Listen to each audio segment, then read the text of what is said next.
신율의 뉴스 정면 승부 3부 순서 시작합니다. 언제나처럼 여러분 유튜브 들어가셔서 YTN 라디오 구독해 주시고요. 신율의 뉴스 정면 승부 좋아요와 댓글 남겨주시면 감사하겠습니다. 자, 신율의 뉴스 정면 승부 3부는 정면 인터뷰인데요. 자, 오늘 정면 인터뷰는 윤석열 정부의 첫 개각에 대한 입장을 들어보는 시간 마련했습니다. 국민의힘 최영두 의원 전화 연결돼 있습니다. 안녕하십니까? 네, 안녕하십니까? 예. 자, 오늘 이제 첫 번째 개각이잖아요. 그죠? 윤 대통령의. 네네. 예. 이 개각에는 나름대로 메시지가 있는데 어떤 메시지가 담겨 있다고 보십니까? 네, 국정을 새롭게 쇄신하고 지금 이제 1년이 지나지 않아서 1년이 넘었죠, 벌써. 이 사실은 국정의 중심에 있다 보면은 굉장히 그 24시간 일주일 내내 집중하는 것이기 때문에 사실 담당 공직자들이 굉장히 힘듭니다. 또 그리고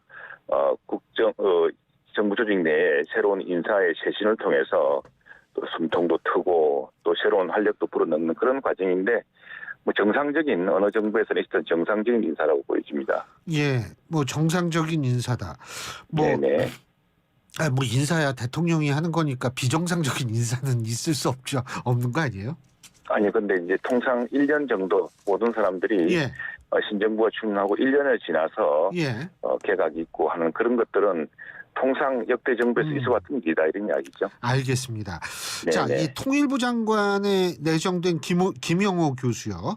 지금 네. 민주당하고 정의당은 극우적 인사다 이러면서 철회를 요구하고 있는 모양인데 어떻게 보세요? 근데 무슨 극으로 극우적이라 그러죠? 극우라는 표현은 어떤 경우에 북한 인권을 거론하고 북한에 대한 국제 규범과 가치를 또 남북 관계에서 적용해야 되면 그게 극우적 건가요? 나는 이 민주당과 정의당의 기준이 도대체 어디 있는지. 예, 이분은 오랫동안 이 남북 관계를 연구해왔던 그런 교수고 또 상당히 실제로 인물을 보시면 알겠지만 굉장히 점잖은 분입니다. 점잖고 교수로서의 실력도 출중한 분인데 아마도 그 민주당과 정의당이 반발하는 것은 북한이 싫어할지 모른다. 이런 이유 같아요. 북한에서 북한 인권 문제를 제기하거나 또는 북한의 어떤 남북 관계에서 국제적 기준, 국제적 규범 같은 것을 강조하는 것을 매우 싫어하고 이것이 남북 관계를 해칠 것이다 이렇게 걱정하는 모양인데 이제는 우리도 정말 인권 선진국답게 우리 국내 인권 수준으로는 아니겠지만 그래도 국제 인권 수준으로는 남북 관계를 좀 끌어올려야 하지 않겠습니까? 그렇다고 남북 관계를 받아내는 것도 아니고 근데 북한 인권재단이라든가 또 북한 인권 기록을 통해서 언젠가 북한의 학업 관리들이 북한의 김정은 위원장이 아니라 이 사람들이 상시화되어 있는 인권 탄압 시스템 같은 것을 언젠가는 이게 기록되어서 함부로 북한 주민들에게 북한 시민들에게 국민들에게 그런 인권 탄압이라든가 인권 유린을 할 수 없도록 하는 그런 어떤 기본적인 건 해야 되는 거 아닌가 싶습니다. 그런 걸 둘러싸고서 그것이 남북 관계를 과도하게 해칠 수 있다는 걱정들을 너무 지나치게 하시는 거 아닌가 싶습니다. 그러니까 이제 그 민주당이나 정의당 쪽에서 얘기하는 건 아마 이런 겁니다. 통일부는 대화와 이런 걸 통해 가지고 한반도 평화를 추구해야 되는데 너무 강성 인사가 아니냐 이런 논리인 것 같아요. 통일부 장관이 되면 이제 또 남북 관계를 고려해서 학자 때와는 다른 또 그런 절제된 말을 하겠죠. 그런데 기본적으로는 아마 걱정하는 것이 너무 인권 하는 거 아니냐 그런 것들을 걱정하시는 것 같은데 북한 인권은 사실은 우리가 인권 선진국가로서 우리가 인권 대통령도 여러 번 탄생하시지 않았습니까? 그런 것들을 북한한테도 이제는 우리가 국제사회의 기준으로 보거나 또는 여러 가지 기준을 볼 때 북한 주민에 대한 인권도 배려하지 않을 수 없다라는 것들을 조심스럽게 계속 메시지를 보내야죠. 예. 자, 장미란 교수의 문화체육관광부 2차관 내정 어떻게 보십니까? 이 내정이 아니라 이건 임명이죠, 임명. 예. 네네.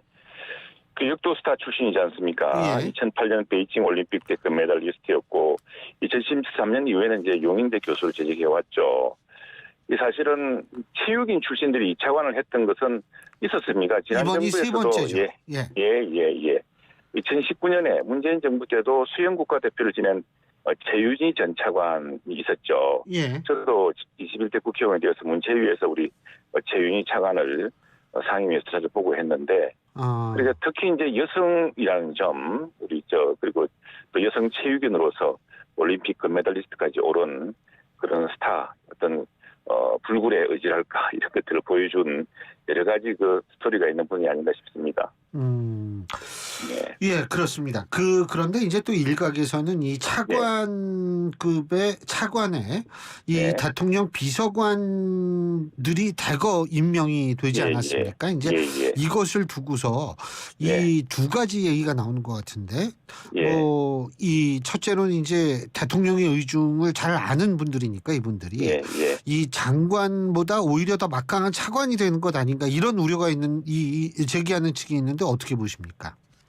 그것도 지나친 기우이고 네. 왜 갑자기 역대 정부를 보면 역대 정부와 그게 다르지 않은데 난 왜 그런 걱정하는지 모르겠는데 지금 이 차관들이요 대개 보면은 공무원들 출신입니다. 그러니까 역대 정부에서 항상 대통령이 이 국정의 중심이기 때문에 또 대통령이 새로 되어서 뭔가를 하지만 행정 실무 경험 또 행정의 연속성을 또 모르면 안 되지 않습니까? 그래서 행정부의 각 부처에서 정말 차관으로 또 장기적으로는 장관으로까지 기용될 만한 그런 인물들을 뽑아서 청와대로 추천을 하고 또 청와대에서 비서관으로 또 임용을 합니다. 그래서 지난 1년 동안 이제 비서관으로서 해왔죠. 그래서 이분들이 원래부터 대통령과 무슨 개인적인 인연 있는 사람이 아니고 정부 각 부처에서 가장 경험이 많고 또 능력을 인정받은 사람들이 대통령실에 와서 그동안의 대통령의 국정 수행을 보좌를 했죠. 이제 그런 철학과 경험을 바탕으로 차관으로서 정무직으로서 이제 장관을 보좌해서 국정을 제대로 할 수 있는 것이고 원래부터 그 부처 출신이기 때문에 대개 공무원들을 보면 또 부처에 대한 이런 이런 관성과 또 부처에 대한 애정들이 있기 때문에 어떤 경우에는 대통령의 국정 철학보다는 부처에 너무 갇혀 있는 거 아니냐 이런 어떤 비판과 우려를 듣기도 하는데 그래서 그런 의미에서 저는 대통령실에서의 국정의 주요 우선순위를 익혔고 또 대통령의 실의 어떤 업무 스타일을 봤기 때문에 각 부처에서 대통령이 유기적으로 업무를 처리할 수 있는 분이고 통상 비서관이 이제 차관으로 가는 것은 대개는 관가에서는 예정된 코스이죠. 비서관으로 차출될 때는 다음에 차관 간다 이런 분들이 그건 뭐 하나의 코스 같은 역대 정부에서 말했던 코스이기 때문에 그럼 그걸 가지고서 차관 중심이라고 말하는 것은 조금 과거 전례를 비춰보면은 너무 재어내어서 약간 색다르게 해석하는 거 아닌가 싶습니다. 이동관 특보가 어떻게 빠졌어요 이번 발표에? 새롭게 여러 사람을 하다 보니까 그랬겠죠. 그리고 또 하나는 어쨌거나 자꾸 민주당에서 각을 세우고 논란을 빚고 있지 않습니까? 예, 조금 여러 가지에 대해서 좀 시간이 필요한 것 같고 또 무엇보다도 현재 대행도 임기가 지금 7월 말까지 남아 있습니다. 남아 있어서 조금 시간을 두고 임명하겠다는 의지 같습니다. 예를 들면은 어쨌든 이동관 특보가 방통위원장에 내정됐다라는 얘기가 많이 돌지 않습니까? 네네. 그러한 것들이 바뀔 가능성은 없다고 보세요? 근데 저는 그것보다도 그거야 인사란 것은 끝까지 가봐야 되는 것이니까 알 수는 없죠. 알 수는 없는데 그러나 저는 야당이 공격하는 포인트들이 좀 포인트가 잘못됐다 생각을 합니다. 특히 이제 무슨 학폭 논란이 있었는데 이 학폭을 둘러싸고서는 이동관 특보 본인이 아니라 당시 그 학교 이제 서울 시내에 있는 유명한 자립형 학교였죠. 아주 명문 학교였는데 그 학교의 졸업생들, 그 학교의 교사들 사이에서 이건 사실과 다르다는 이제 이 항의와 해명들이 나왔습니다. 그래서 그건 진실이 좀 다른 데 있다고 보고요. 또 하나, 저희는 갑자기 무슨, 특보인데 언론 탄압을 했다 그러는데, 무슨 근거로 언론 탄압으로, 민주당이 언론 탄압으로 몰면 언론 탄압이 됩니까? 민주당은 지난해 언론중재법 만들면서, 언론제갈법 만들면서 막 했던 그런 전력이 있어서 세상이 다 그렇게 보는 모양인데, 어떻게 그게 청와대 홍보수석이 방송을 장악할 수 있습니까? 요즘 방송이 다 민노총 축제, 언론에 다 이렇게 꽉 조직화되어 있는데 어떤 정부가 방송을 장악할 수 있습니까? 신준일 교수님도 현실을 잘 알지 않습니까? 그리고 또 하나 방통위라는 것은 방송 독재의 발전이고 이것은 통상 또 언론 관계 인사들이 좀 해오지 않았습니까? 전혀 모르는 언론을 전혀 모르는 분들이 했다고 하면은 또 그것도 또 엉뚱한 다른 적을 빚을 수가 있고 저는 뭐 개인적으로 우리 이동관 특보를 언론계 후배로서 예. 또 같이 미국 대학원에 같이 있었기 때문에 그 전후에서 했지만 상당히 그 정평 있는 언론인이었고 너무 지금 낙인을 찍어서 우리 이 걱정들 하시는 거 아닌가 싶습니다. 굉장히 합리적이고 하기 때문에 예. 걱정하는 그런 일은 없을 겁니다. 그리고 인사에 끝까지 가봐야 되기 때문에 예. 지금 그 가정을 가지고 이렇게 저렇게 이야기하는 것도 길게 이야기하는 것도 맞지 않고요. 알겠습니다. 네, 이거 조금 네. 다른 얘기인데 말이에요. 네, 윤 네. 대통령이 어제 그 자유총연맹 창립 기념식에서 뭐 반국가 이 세력이다 이런 표현 쓰지 않았습니까? 네, 근데 네. 이제 오늘 홍준표 대구시장 역시도 이 문재인 정권은 반국가 세력이 맞다 이렇게 얘기를 했거든요. 중국이 연구하는 산불 정책을 포기했으면 반국가 세력 아니냐 이런 얘기를 했는데 자, 최 의원님은 어떻게 보십니까? 이런 부분에 대해서. 지금 우리가 국가 안보라는 게 상당히 위태롭죠. 특히 예. 이제 저도 이제 민주당 의원님들과 이야기를 많이 하고 합니다만 약간 이런 좀 시대적인 어떤 이미 뭐랄까요 조금 착시가 있는 거 아닌가 싶어요. 우리가 지금 과거 70년대, 80년대, 90년대 우리가 노태우 대통령 시절에 북방 외교를 주도하고 또 중국이 우리의 도움을 받아서 아시안 게임을 준비하고 또 우리가 도와서 WTO로 편입시키고 할 때 이럴 때는 상당히 평화로웠습니다. 평화롭고 중국이 우리에 대한 의존도 높았고요. 예. 그러나 북한의 핵위협이 고조되고 북한의 핵위협에 대해서 우리가 중국과 러시아한테 그걸 좀 막아달라. 예. 안보에서 막아달라고 요청하고 했지만 그냥 외면하고 지금 북한의 핵위협은 당장 한 달 전에 우리 서울 시내 사이렌이 울릴 만큼 위태로운 상황이 되지 않았습니까? 그런 상황에서 우리는 중국과 러시아에 대해서 새로운 또 협력을 요구하고 있지만 중국은 이런 우리의 그 안보 위협에 대해서는 아랑곳하지 않고 우리가 자위적 수단으로 배치한 사드라는 것은 북한의 핵 미사일이 발사되었을 때 그걸 우리 저 땅에 이렇게 우리 피해를 입지 않도록 인터셉트할 수 있는 그런 탐지 장치입니다. 근데 그걸 뭐 중국의 이익에 반한다 그래서 계속 우리를 압박하고 그래서 산불이니 뭐니 강요하고 이러지 않았습니까? 근데 우리는 중국과 잘 지내야 되지만 최소한 우리 국가 안보를 지킬 수 있는 그런 독립적인 그런 그건 정책은 유지해야 된다고 생각합니다. 그런데 과거 한때 뭐 이전에 사실은 우리 박근혜 대통령도 그 천안문에 올라갔었죠. 예. 당시 서방 세계는 반대하고 우리 할 때 왜냐하면은 중국을 통해서 우리 북핵 문제를 해결하고 싶었기 때문에 예. 그랬는데 노력했지만 안 되지 않았습니까? 안 예. 됐고 오히려 산부장 커지고 문재인 대통령 때는 정말 우리는 작은 봉우리고 중국은 큰 봉우리인 것처럼 이렇게 해서 극도애를 갖추었지만 북핵 문제는 해결되지 않았거든요. 해결되지 예. 않고 중국은 더욱 거세게 우리를 최근에 그 극단적인 것은 이제 싱하이밍 대사의 참 오만불손한 태도 아니겠습니까? 그런 것들을 걱정하고 이래서야 되는 국가가 조금 한미동맹은 우리 전략적 필요에서 있었던 것이고 또 한중관계는 어떤 설린관계는 혁명적인 것이지만 그 한일 관계를 극도로 악화시킨다든가 하는 이런 것들이 볼 때 이게 우리 국가 안보에 정말 올바른 선택이었느냐 너무 지나친 경사 아니었냐는 걱정들이 많죠. 국민들 사이에서 그런 심정들을 이제 보여준 거라 생각합니다.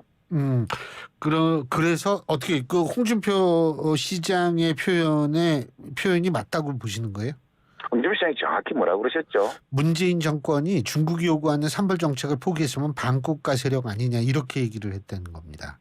그럼 시장님이 책임지셔야 될 말이죠. 알겠습니다.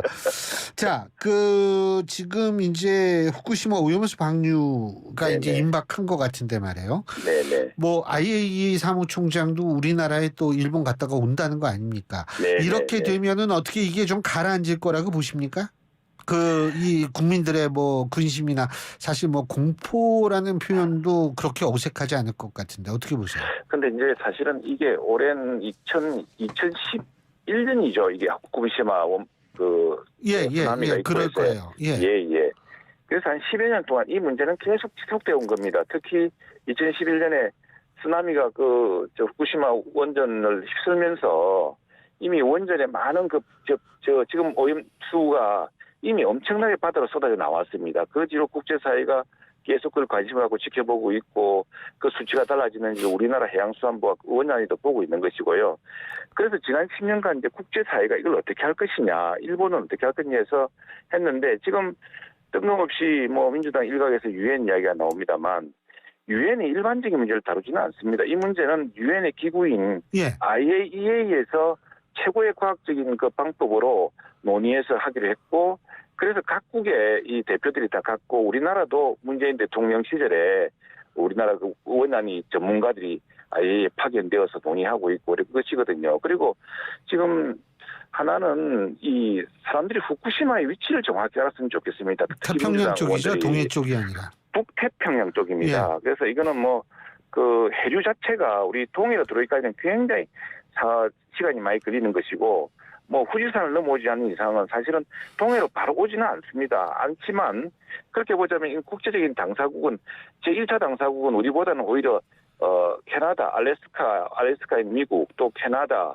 또 캘리포니아 쪽에 연안에 있는 이런 미국이거든요. 이 미국과 캐나다가 IAEA에 참여를 해서 가장 해양 생태계에 영향이 적은 방식으로 자문도 하고 감시도 하고 기준도 만들고 그랬던 것이란 말이죠. 그런데 유독 우리나라만 사실은 보면은 바다가 격리되어 있는데 일본 열도로 이 나라만 우리 정부에서 더구나 저는 민주당에 조금 무책임해 느끼는 것은 지난 5년 동안 그런 협의가 다 이루어졌습니다. 이걸 태평양상으로 가져가서 수증기로 만들어서 보낼 것이냐 아니면은 일본 예. 열도 내에 묻을 것이냐 예. 이런 거 다 정하는 게 예. 이미 문재인 정부 5년 시기에 다 협의가 있었고 이게 2011년에 이미 방류하는 쪽으로 예. 결론이 났습니다. IAEA가 일본 정부의 결정을 존중한다 그랬고 다른 이견이 없다고 이야기하고 있거든요.